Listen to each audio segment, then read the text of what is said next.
Batal TV, la chaîne du peuple. Assalamualaikum mbokki Sénégal, assalamualaikum waa région de Diourbel, particulièrement ñu dëkkee département de Bambey. Tey nag ñu ngi bëgg a waxtaanee ci li nga xam ne mooy mutuelle de santé. Balee booba damay présenté wu rek man maa ngi tudd Cheikh Yoro, nekk vice-président chargé de la signature des conventions de mutuelle de santé départementale de Bambey. Donc bu ñuy wax mutuelle de santé nag mooy benn kuréel boo xamante ne ni dara lalu ko lu dul li muy liggéey ci wàllu feebar ak faj ku feebar loolu la ënd. Donc nag bala ngay mën a am li nga xamante ne ni mooy faj moomu leen da nga ciy bokk. Donc mu nekk kuréel bu am solo li la ciy boole nag mooy ay cotisation. Donc mu nekk kuréel yu am solo yoo xam ne état dafa ko teg sur place pour dimbale li nga xam ne mooy population vulnérable bi, les couches vulnérables, képp koo xamante ne da nga dëkk ci àll bi foo mën dëkk rek da nga xam ne bokkoo ci secteur formel pour état dimbale la dafa teg mutuelle de santé yooyu pour nga mën ci jaar pour nga feebaree nga faju. Département bu nekk am ci ñun nag ñu fare fii ci Bambey yor ci mutuelle bu mucc ayib askan wi di ci dugg di ci faju. Suñu mutuelle nag mu ngi ëmb fukki communes yi ak ñaar nga xam ne ñoo bokk ci département de Bambey. fu commune bi lu mu sori bokk na ci mutuelle de santé boobu loolu nit ñi nga xam ne ñoo dëkkee foofu noonu. mu ëmb nag poste de santé yi nga xamante ne nii moom ñoo nekk ci biir département bi. Poste bu nekk rek ci biir commune bu mu mën nekk signé nañ ak yow convention ba mu des poste de santé yi nga xam ne c'est des postes de santé privés. Mais yéen ñëpp signé nañ ay convention ak ñoom bu lëkkaloo ci wàllum feebar ak faju ba ci centre de santé bi nga xam ne moo nekk au niveau de Bambey ak li nga xam ne mooy pharmacie privée yi signé nañ ak ñoom ay convention ba nga xam ne képp ku bokk ci mutuelle boobu soo feebaree di nga mën a dem foofu ñu jël la en charge ci anam mucc ay sans nga am problème. Donc mutuelle boobu nag ginnaaw bu mu ëmbee commune yi donc commune bu nekk am na lu ñuy wax antenne bi day nekk au niveau de chaque commune. Donc su ko defee ñoom dañuy nekk ay nit yoo xamante ne dañuy bokk ci bureau bi nga xam ne mooy conseil d'administration bi nga xam ne ñoo nànk mutuelle de santé bi ba nga xamante ne cotisation yooyu dañuy def ay collecte jéem a def ay plaidoyer auprès des autorités waxtaan ak ñoom orienté nit ñi léeg-léeg ñu collecté sax indi au niveau de la mutuelle maire bi nga xam ne moo am fii siège bi au niveau de Bambey noonu liggéey bi demee kon képp ku jaar au niveau des antennes dans les communes. Mën nga fa jaar ñu teg la si yoon wala soit ñu jël sa cotisation jàllale ko au niveau de la mutuelle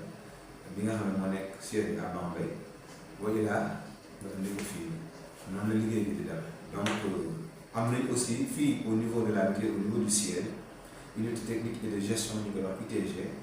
ñu am ci bopp bi benn directrice am aussi ki nga xamante ne nii mooy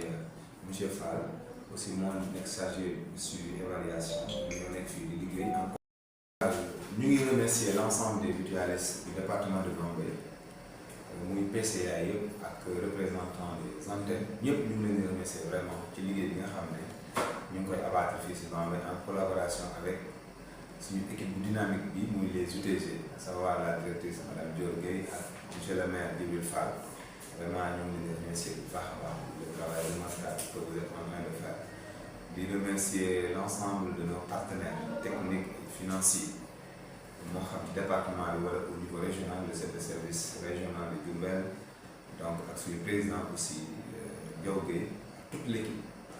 Donc di remercier aussi au passage l'ensemble des maires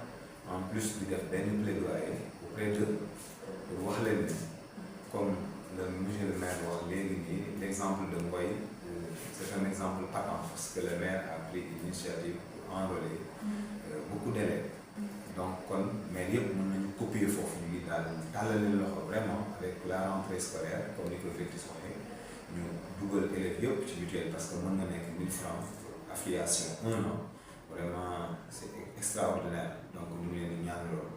Donc beneen bi ci des ñu ngi tàllal loxo wax leen ni mutuelle bi c'est une mutuelle boo xamante ne c'est pour la population de Bambey parce que ku ne xam na ne c'est une mutuelle communautaire boo xoolee parce que c'est au niveau rural te pour jàppale course vulnérable bi moo tax li nga xam ne vraiment seen loxo jotu seen ginnaaw amuñu IPM ainsi de suite donc loolu moo tax kon ku nekk na si dugal loxo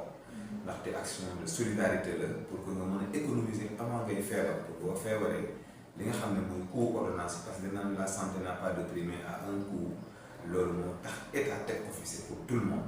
donc di remercier aussi ñi nga xam ne ñooy les pharmaciens de Bambey ci seen compréhension ci collaboration liggéey bi ak ñi nga xam ne ñooy les postes de santé yi ak le centre de santé mais vraiment on les remercie de passage ci seen collaboration ci problème yi bon parce que c'est normal ñu wax ko au nom de notre président Diao Gueye on rencontre des problèmes financiers parce que boo xoolee avec les lenteurs au niveau du remboursement des comment dire encore des subventions vraiment parfois ni day xaw a sooxeel liggéey bi kon ñu ngi ñaan à ce que ñu état ak monde di partenaire vraiment ñu jàppalante pour que liggéey bi gën a mën a dox ci compréhension boobu donc loolu daal moo nekkoon li nga xam ne mooy waxtaan bi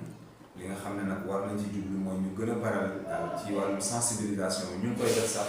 dëgg yàlla mais jamono bi moo xaw a dëgër mais nañu xam ne daal santé amul nit dafa feebar foog nga faju kon na ci ñëpp dugal seen loxo même bu dee dañuy leb sax ñu adhéré wu moo gën bala ngay feebar kon vraiment ñu remercie aussi monsieur le journaliste Pape Faye ñu ngi lay remercier bu baax a baax ci sa dynamisme